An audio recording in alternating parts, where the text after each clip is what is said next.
It's June 2nd, and that means it's the day of the WWDC 2014 keynote address. We've just watched the keynote, and we're about to show you, and well, tell you our opinions on what's just been announced. I'm joined today by the illustrious John Coles. John, how are you doing? And out of 10, how would you rate this keynote? I'm doing good. Having sat there listening to the same people waffle on and on about new APIs, it's a little tiring, but out of 10, it's probably a 7 or an 8. I mean, there's some good stuff coming, but obviously we're not going to see most of it until fall because you've got to wait for developers to actually implement it. So that's the only issue there. I'm also joined by the ever slightly fanboy Brian Monroe. Brian, how are you doing today? Slightly fanboy, yes. I am enjoying my Apple coffee mug with my Apple t-shirt and all this. Anyways, the issue here is, I'm going to say this is great. I'm going to say this is a good keynote. I'm glad to see they come out with the stuff they did. And no question that a lot of the good things they put in there were things that me as an IT consultant see with my clients that my customers have issues with. And I'm going to say, rating the keynote, I give it an 8 out of 10. I mean, definitely a couple little flubs here and there, so that's why I can't give it a 10 out of 10. But ultimately, it was, I thought, a well done event. So, yeah. And so shall we start at the top with the announcement of Yosemite, OS 10.10, with the new iOS-inspired design? Yes. So tell us what that's about, John, because for the uninformed, we need to explain it. Okay, so OS 10.10 has an entirely new design. They've got rid of Lucent Grande. It's now changing over to Helvetica and Helvetica Light, Helvetica Regular, Helvetica Bold, Helvetica Oblique, and all of the rest of the Helvetica family. It's going to look a lot more iOS-like. The new sidebar brings back widgets, sort of like in Windows Vista. Dare I mention that name? Yes. There's new notification features, and there's various underlying improvements. And kind of their entire goal is to try and make iOS and the macOS a lot alike. Yeah. To Brian. Looking at the Go on, Brian. So what I was going to say was that the whole entire widgets thing definitely reminded me back in the Windows Vista days, and even before that, with Google and Yahoo also had widget technologies before that also, or during that similar time, I guess. But it seemed to be because we were going to the 16:9 aspect ratio for the screens, we had a lot more real estate to the right, in essence, on these screens. So you would end up with the idea that programmers were going, well, we can use some of the space for something. A lot of programs originally were written. A lot of the software originally was written in a 4:3 aspect ratio, like the old analog TV type stuff. And so that's like, we have the extra space, let's use it. Why not? And so, widgets are there. I'm glad to see that they're expanding upon that, letting you have third-party widgets being added into the system, where will be something that potentially could be useful for people through the notification center. So, and making the notification center more useful than currently what it is now. And that, to me, is cool. So. Yeah, absolutely. So other features that they've added into the new version of OS 10, along with the new design, they've added a lot of, as we said, underlying improvements to kind of the actual OS. And they've added back in iCloud Drive. So for those of you who don't know, back when iCloud was .me, was it .me? Mobile Me, sorry. And then before that, when it was... Yeah, before that, when it was .Mac, you used to have this 20 gigabyte virtual drive that would show up in Finder, just like any other drive. And that would allow you to save files to that and access them then on the web and also on other Macintoshes and PCs if you installed the Apple piece of software. So they've added that back into iCloud. I don't know whether that's an immediate thing or whether that's... I assume that's going to come with the new OS over in the fall. Mm-hmm. But this is kind of interesting because they've kind of skewed the prices. They've brought the prices down for their storage. So I think it was 20 gigabytes it's much cheaper. Is 99 cents per month. Yeah. And you get 5 gigabytes is free. And then you can get 20 gigabytes for 99 cents per month, or just under $1. Probably VAT on top of it, so it'll probably be just over $1. And then it goes all the way up to 1 terabyte. Now, there's no word on whether you can share this between your family, which would be interesting. maybe that will come in a future update. Yeah. We're now joined on the line by Andrew Zarian of the GFQ network. Oh, good. Andrew, out of 10, what do you reckon? For iOS, I say that it was a 3. I kind of For OS 10, I would say it was a 7. Yeah.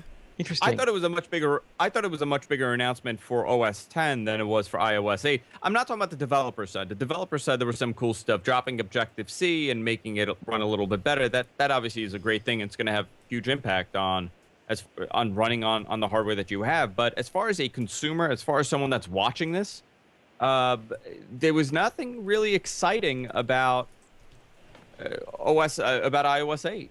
I thought Yosemite is a much bigger update. Well, Yosemite's a really big change from the current OS. I mean, iOS 8 is just a more polished version of iOS 7. It's essentially what iOS 7 should have been, but the features weren't there within iCloud and things. Yeah. A few new APIs. Like that they're going to allow. I do like that they're going to allow third-party keyboards. I think that's something that people have been wanting for a while now. I never thought I'd see the day, I'll be honest. I think that's interesting. I wonder how many third-party keyboards you'll see though. How many different kinds of keyboards can you have? You'll probably get the different keyboard types of Dvorak and things like that. The Swift. Have Swipe Swipe announced something yet? Well, the demo showed Swipe, so I assume that Swipe can be in the App Store straight away. There are so many Swipe clones out there, though. Right. Yeah, but it said Swipe. Would you like to allow Swipe access to the network? Yeah. Message to on screen. So Swipe will be brilliant on the new iPhones, especially if it's bigger.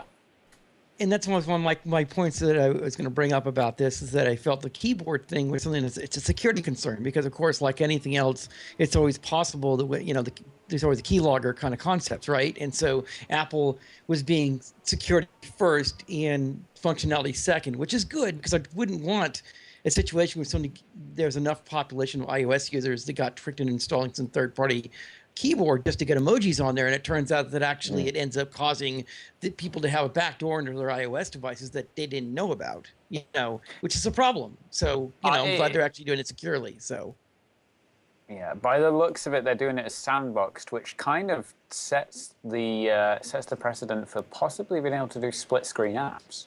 Because it'd be interesting to know how that works underlyingly, whether the keyboard is essentially an application that's just running in that bottom portion of the screen. Oh no, they said specifically that you can replace the keyboard. It wasn't. No, it is replacing the keyboard. But it's how the OS is actually handling that. Whether it's actually getting rid of the keyboard or whether it's just overlaying an app that's then piping the text through from that. It's going to be because it's sandboxed. The keyboards are sandboxed. So that's essentially the way they're doing it. I mean, you brought up something interesting, John, and that's the fact that we did not get any announcement or any information or even a hint that we're getting a multitasking or split screen style interface with applications. I still think that we will, but they're going to announce it with the new hardware rather than just announcing it for overall, iOS 8 usage. Because think about it, if you're running iOS 7 on an iPad 2, you may not want to have multitasking on that thing. It's a couple of years old. Yeah, I think it's going to be a hardware limited feature rather than a software limited feature. Absolutely. I think when we get it'll be an A8 or an A9. When we get the new processor, I think a lot of people, I was looking on Twitter and I was looking at your chat room and mine too, and everybody's complaining that where's the new iPhone, where's the new MacBook Pro, where's the new this, where's the new iPad. This is not that announcement. This is for developers. And I think we got spoiled over the last couple of years where we did get hardware announcements. I don't like the hardware announcements. I think this should just be centralized on the software and the changes coming, and the next announcement in the fall, whatever, in September that they have, that's where they unveil all the hardware. Yeah. Right. Absolutely. And the point about it's a very good point about this to make here, which is the developers have to have time to get the stuff together to show off the hardware, what it can do. And that's one of the points I've noticed with gaming consoles and whatnot, where it's like take developers time to figure out exactly how to take advantage of all these APIs and all the software, how it can best work with the hardware they have. And so in this situation, the developers need to have the software so they can say, okay, this is what iOS 8 can do, and this is what 10.10 can do. So, And then we can have the apps like they talk about Swift, and there are things that can be in the plugins and all the other stuff. It turns out to work good. So it's a good way of going about it. I think the widgets within iOS 8 is certainly an interesting feature. And talking about chat rooms, one of the most interesting things in the chat rooms were the number of people who kind of go, oh, they're copying this from Android. Android had this years ago. And it's like, yeah, but there are many things in iOS that have been copied by Android. And listen, it doesn't necessarily mean, even though Android's doing it, like we saw, what was the one? The notification stuff Android did before they did, and I still think Android has a much better notification system than iOS, but there's not too many things like that. I'm a fan of integration. I mean, I posted something on Facebook yesterday, and everybody was telling me, well, there's an app that could do that for years. You could download this app. You could download, but I don't want to do that. And most people don't want to go and find applications and have a third party running it on their operating system. Most people want it integrated in what they currently have. 90% of people out there with an iPhone, guess what? They're not going and downloading every single app that they think of. All they could think of is, well, I wish my phone could do this. They're not thinking, well, let me look in the App Store and see if there's something I could do that. And that's why some of these features are vital for integration.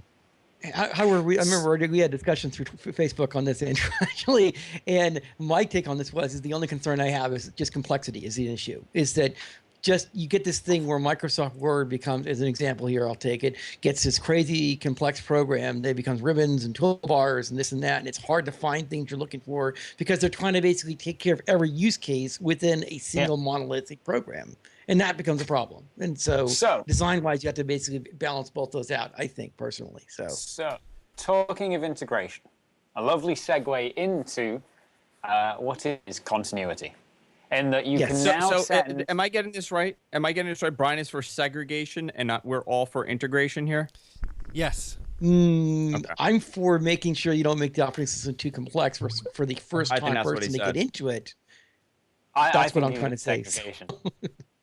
Listen, Brian, it's the year 2014. Get your old thoughts out of the way. No, what I'm saying is, again, it's important to make sure, be clear about what I'm talking about here, is that we don't end up with a Microsoft Office Word type scenario, which is designed for everyone, but then designed for nobody. In essence, where it becomes a training nightmare to get it so cluttered and such a mess of trying to figure out how to do stuff in the program. Oh, how do I reformat this paragraph I need to do? Where's the doggy button? Yeah, I mean, and other things that get in there when you try to deal with like paragraph setups. And again, that's just an example I'm just using because a lot of people use Microsoft Office. So it's something that many of our viewers would understand. It's something that gets overly complex over time. And we've seen Office originally started out with something really simple with Word and Excel and PowerPoint, but then it became something that just, like I said, grew. So, indeed. Can I do my segue to integration now? Are we all okay with that? Well, did we talk about continuity? Continuity. Talking of integration between devices and platforms, let's talk about continuity. I think that's the coolest thing announced today. Mm-hmm. Absolutely. Because I've been waiting for that for ages, all my life.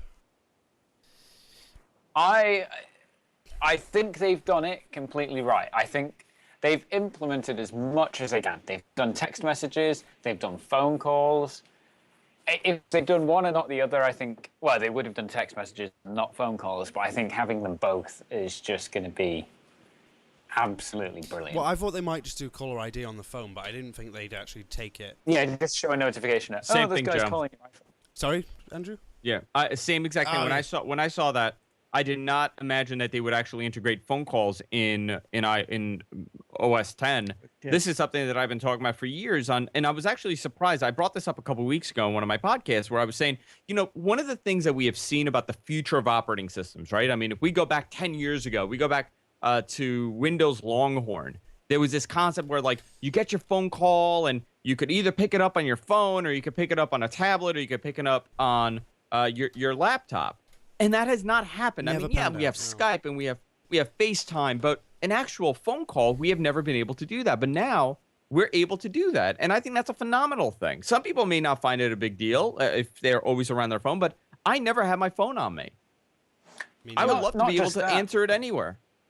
Not just that, you mentioned things like Skype, and you can use Skype, yeah, but I don't know about you, but when someone tries to ring me, my Mac starts ringing, my iPhone starts ringing, my iPad starts ringing, and then I'll answer it on my Mac, and my iPhone and my iPad are still ringing. Exactly, that's the problem with Skype. They haven't done it particularly well. It's not synced, right. Whereas this is completely seamless across platforms, and it's not just the texts and the phone calls, it's also your applications and the documents you're currently working on. So you can go to a lunchtime meeting, pick up your iPad, and I've now got my sales pitch right on my iPad.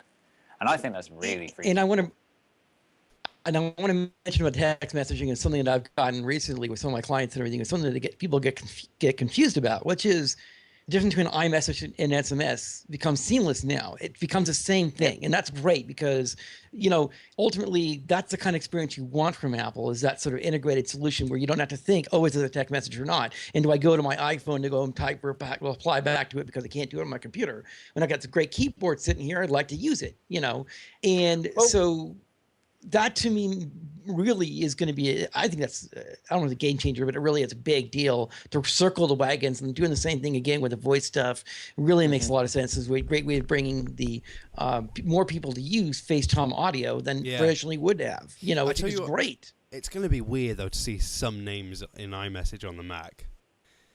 Do you know what I mean? Well, yeah, the people that you've been texting. I mean, the texts have always been the biggest pain for me with the iPhone, because you'll put your iPhone, charging upstairs in your room, and they're like, you don't reply for hours. Yeah, you'll go downstairs and you'll carry on messaging people, but you won't see the text from the person you actually need to reply to. Yeah. I mean, I've been using. Most of the texts that I do. Luckily for me, everybody has an iPhone around me, so I'm the only one without it. I have an Android phone, so for me, the only way that I text people is through my laptop or through my iPad. That's the only place that I'm sending iMessages. It's not an actual SMS, obviously, but it's iMessage, and most people have that. So I've actually gotten really used to typing, my messages on my computer. It sucks when you have to send a message to someone that doesn't have an iPhone, because then you actually have to get your phone and do the work. But I think integration like this is phenomenal, because it kind of bridges the gap between you and someone that doesn't have an iPhone, but it also keeps you in the ecosystem.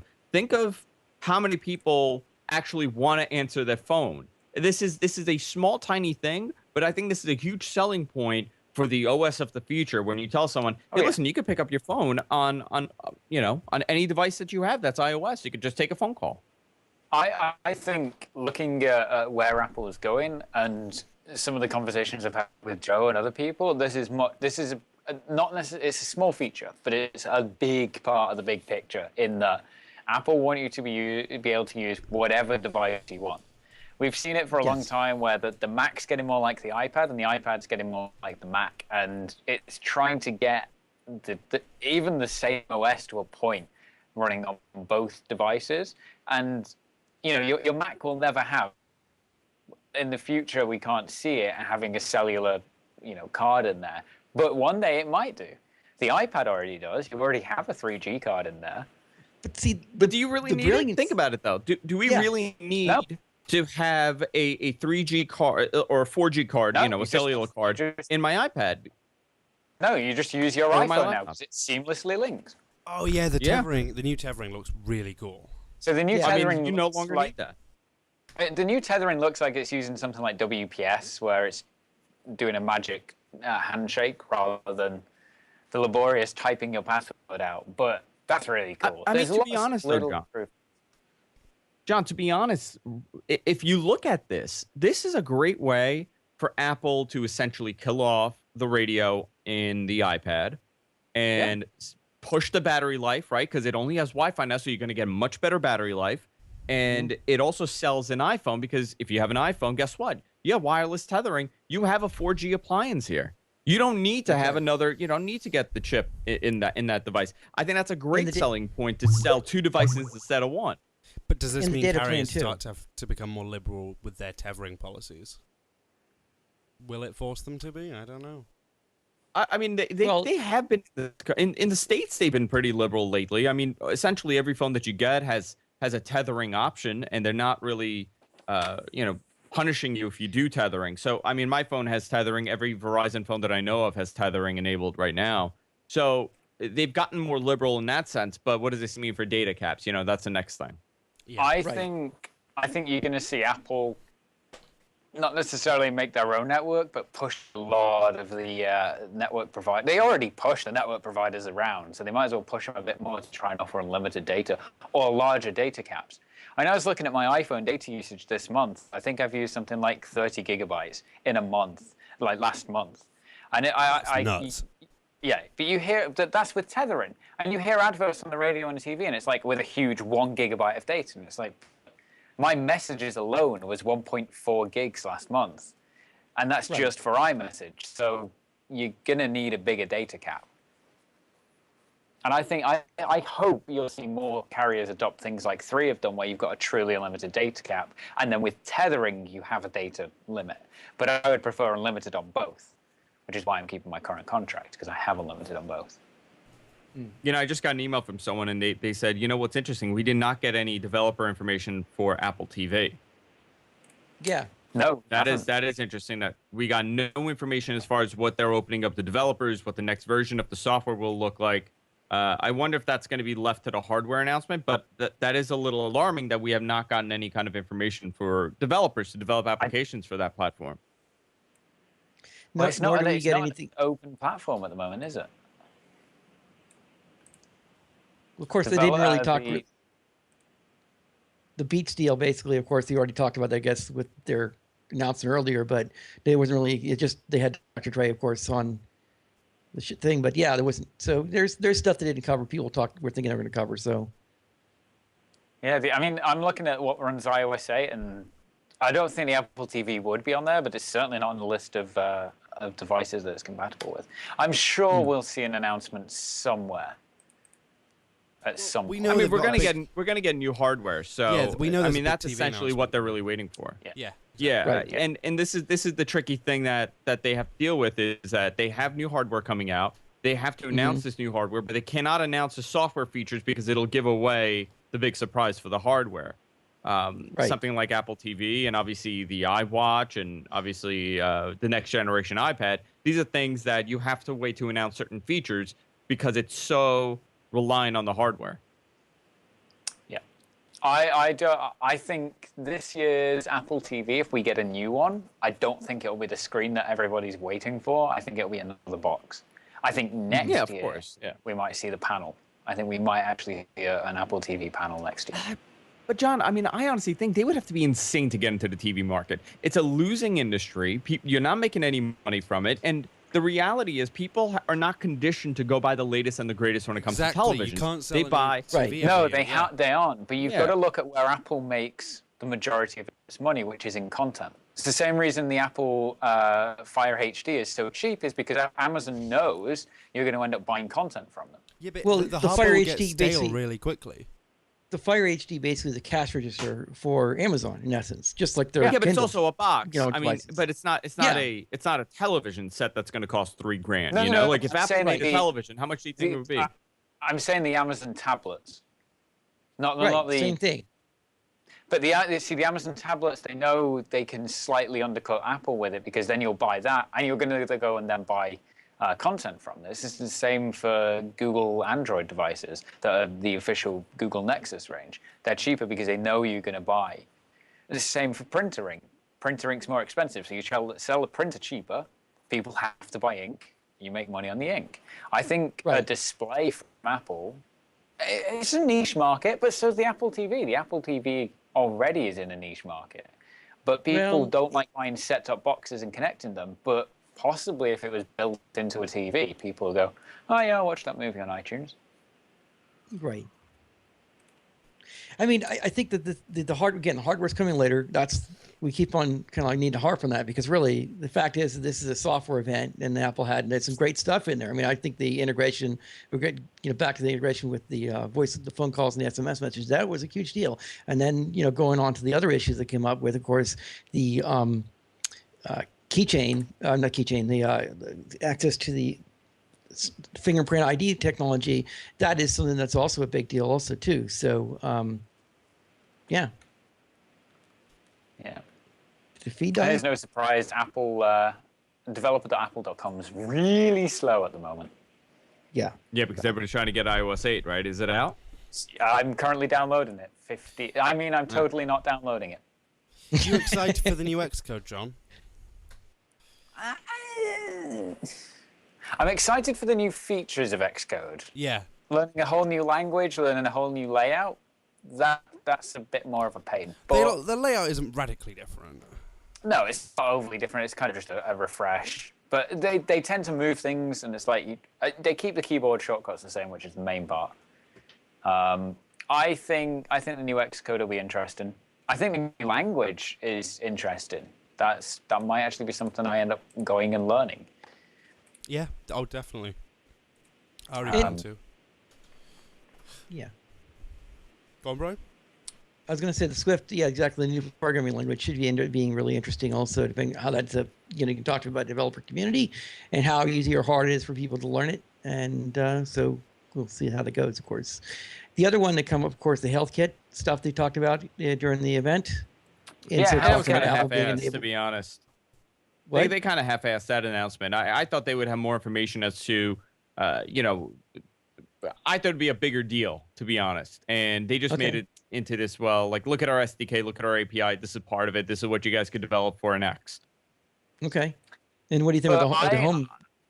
I feel that possibly that's because Apple is implementing HealthKit because it sort of has to. There's a demand for these wearable health items, and they want to support that ecosystem because they want people to buy iPhones. And if all of the health apps work nicely together, then people kind of look and go, oh, well, yeah, I like running, so I'll get an iPhone. Right. I don't think HealthKit is ever going to be a major selling feature for iPhones. So I think it's never going to get any major airtime. No, I think the point of HealthKit is if or when they do develop some sort of watch or some sort of device that goes on your wrist, obviously you're going to have more stuff that works with the features that they've integrated. But right now, it's just third-party hardware. It's interesting how they had Nike, and Nike has killed off the Fuel Band. Yep. Right. I thought that was fascinating that they had... The Nike Fuel app is their Nike are opening up their APIs, so the Nike Fuel will become a measurement. So I think that's possibly why you saw. But it was interesting because I still wear my Fuel Band, but it's like, oh, this has been discontinued now. Right. Yeah. Which is disappointing. And the other one, of course, the home stuff, the smart home platform they basically introduced also. Last thing on HealthKit, do you think that possibly could be a way of saving battery life on these wearable devices in the iPhone? Because if you've only got one piece of software trying to communicate with it, but allowing it to go to other pieces of software, surely that cuts down on the amount of Bluetooth you're using. That's true. That's true. Yeah, that is true because it's not pinging as much. Yeah, I mean, I think that has something to do with it. You'll see better battery life with these devices, but I don't think their whole business is going to be based around third party. I really think that this watch concept that they release will not necessarily be a watch, but it'll be some sort of health monitor. And that's why they've opened this program up, and that's why they're further developing this. And you know what? Over the next year or so, they're going to be able to get a ton of information from the makers of the Fuel Band and whatever else, and they're going to use that to benefit their device. I think if you look at the announcement on the whole, so you take things like the continuity, where you can answer your phone call on your Mac, on your iPads, and other Apple devices. I think when you start to look at the idea of a wristwatch device, I think you're then quite easily looking at, so you can now do messages. And then you look at the notifications where you can like and comment a Facebook notification from the top bar. Well, you could quite easily port that same API over to a wristwatch. I think the entire announcement, there's a lot of features that are there getting ready for a wristwatch. And I think hopefully we'll see something in September, October, but who knows? Right. I mean, this is insignificant, but I've just seen it. I mean, I'm not sure how many people it matters to anymore, but as it turns out, the iPhone 4 is now no longer supported. But I think that was it's 4S and above. Yeah. The 4S and above for iOS 8, right? That's fair enough, yeah. Yeah. The iPhone 4 is horrible on iOS 7. To be honest, if your battery still survives in your iPhone 4, well done. Yeah. And for the people we know that have iPhone 3Gs, Remember that, okay? Oh, I know people free. If you know anyone who has an iPhone 4 or below, please take them to an Apple store and assist them in upgrading to at least a 4S. Yeah. Yes, I think we all know who I'm talking about. Oh, I know. Yeah. Those grandparents, anyone who has an Android device, be them VPs or heads of media or any part in a business, should be upgrading to an iPhone. Yeah. No names mentioned, but you know who you are. There we go. I think. Stop talking about me. Not you. Oh no, you can do whatever you want. I'm joking. You do what you want. Overall, I thought it was. You switch to Windows Phone if Paul Thorpe makes you. You do it. Listen, let me tell you, I absolutely love Windows Phone. I think it's one of the best platforms out there. Unfortunately, nobody's using it. There are no apps. But if you're looking for a camera, there's no other camera on the market that's as good as a Windows Phone camera. I used Windows Phone for 2 years. I absolutely adored it. But the lack of apps just killed it. The lack of apps just killed it for me. Yeah. And it's sad because it's a good platform and it's a very competitive platform and it's a good option, you know? But hey. Sorry, my allergies have gone into overdrive here in the studio, but I absolutely love the platform, but we're never going to see any kind of significant penetration into the market because of the lack of development. So about the home thing anyways, again, the same thing about that? Talk about that, yeah. Smart home? HomeKit's interesting. HomeKit, yes. I wish I had the slide. You three talk, and I'll try and find the slide that I need to find. Okay. Well, I'll tell you, with HomeKit, I actually think there's something called a little too much technology, and I think home automation falls into that category where we're trying to. It scares me. We're trying to monitor everything. We're trying to control everything from the phone, and we can't be bothered with using a key to open up a door, and we need to have everything automated where I tell my phone to open up the door. It takes me the same amount of effort to go to my phone and hit open than it would to actually take the key and open up the door. I think some of it is cool, but I think it's going to, first of all, this home of the future concept is going to take years for it to happen. To automate your home costs a lot of money. We're not talking about a simple adapter, those MeWo or WeWo adapters where you just plug into an outlet. If we're talking serious home automation, we're talking major bucks. For brand new builds in brand new communities, yes, obviously some of these things are being wired that way, but for 99% of the people out there in a home currently, it's going to cost them a significant amount of money to automate a home. Yeah, I mean, I'm looking at the slide here of manufacturers that they've got, and I don't see any of the major manufacturers of home automation. There's people like Withings, there's Broadcom is on there, iHome, Crestron, and Philips, but that's it. There's no Insteon, no X10, no X10, no X10, no Crestron, nothing like that. There's no really big platform. There's not even Z-Wave. It's literally just kind of the stuff that we've already seen sold in Apple stores. So I don't think like half of the devices they're trying to cut out aren't going to work. I mean, the ultimate idea, Andrew, is, as you were saying about the key opening a door situation, is that you'd have an iBeacon, and as you walk up to your door, the door automatically opens. But then you have the whole issue of security, which is where Touch ID kind of helps. Yeah, my dog is here, by the way. He wanted to hang out for the show. But I think with home automation, it's going to take years for I'm a big fan. Listen, you know, I'm an information junkie. I love to get stats on anything. That's why the health stuff is really cool to me, because I would love to be able to monitor my O2 level and my oxygen level and my sleep patterns, and I'd love to monitor that stuff. But when it comes to home automation, I want to know how many kilowatts this certain monitor is taking. I want to know how many kilowatts my refrigerator is taking. You're capable of doing it on a very simplistic level currently, but in order to get, like for me, I would get very obsessive with this. So I would want every single one of my devices connected, and I'd love to get out readings on what's using the most electricity.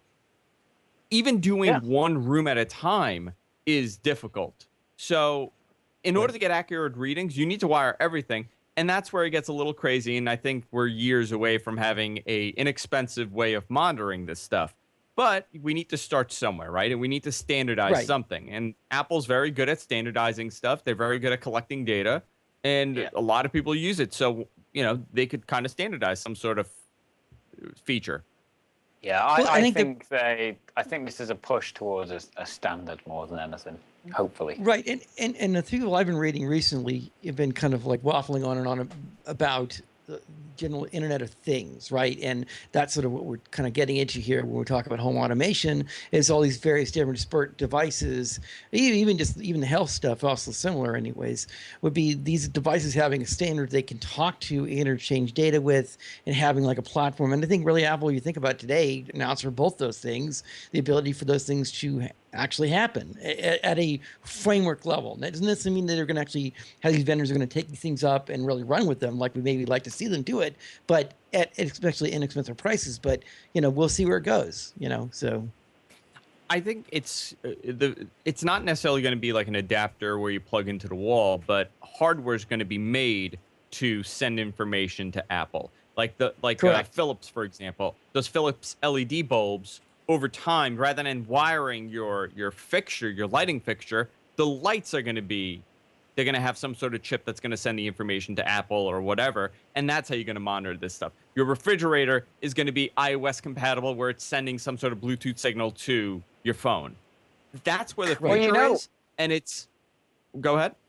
You could have a base station. I mean, if you've got an Apple wireless router, that could That could sync everything together. No, absolutely. I mean, absolutely. Or an Apple TV. Regardless, sure, it could ping it to any one of your Apple devices, but the problem would be getting these manufacturers to adapt to your new standardization of whatever way that they're going to send this information, and it's how many people are buying brand new hardware. Are you going to be able to convince Lenovo to adopt this new standard that you have for your API and for your SDK to send information to an iPhone?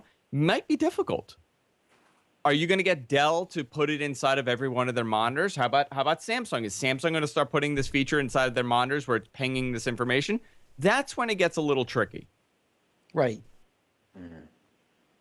Unless you get an Apple fridge, which I would like. I would like an Apple fridge. Well, maybe you'll get one. Is that just a fridge for all your apples? That's all it holds. Just your apples. Just apples. Yes. I know. Did you guys talk about? There was another announcement that I actually was very surprised on. About not totally surprised, but I was actually surprised that they announced it, and it's their iCloud price cut. Yes. Which was significant. Yeah. We mentioned this briefly. I mean, is that now in line with? Is that now in line with Google's Google Drive prices? I need to look into that. 20 gigs for 99 cents a month. I mean, that's great. I mean, that's what is it now? It's like $4.99 now. Mm-hmm. I mean, that's a significant price cut. Right. So with Google, 100 gig is $1.99. Right. So with Apple, it's 20 gig for $99. So that's 40 gig for $198.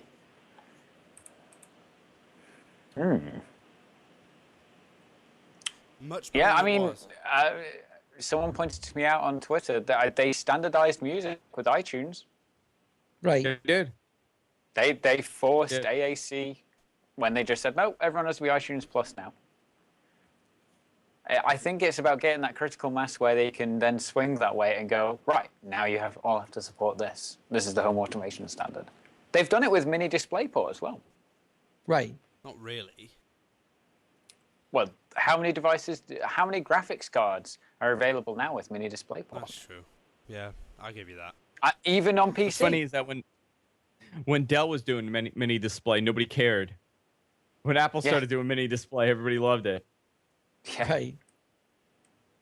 Well, no, it was Dell did DisplayPort, but Mini DisplayPort everyone hated Apple for because that was the Apple version, even smaller. Mm.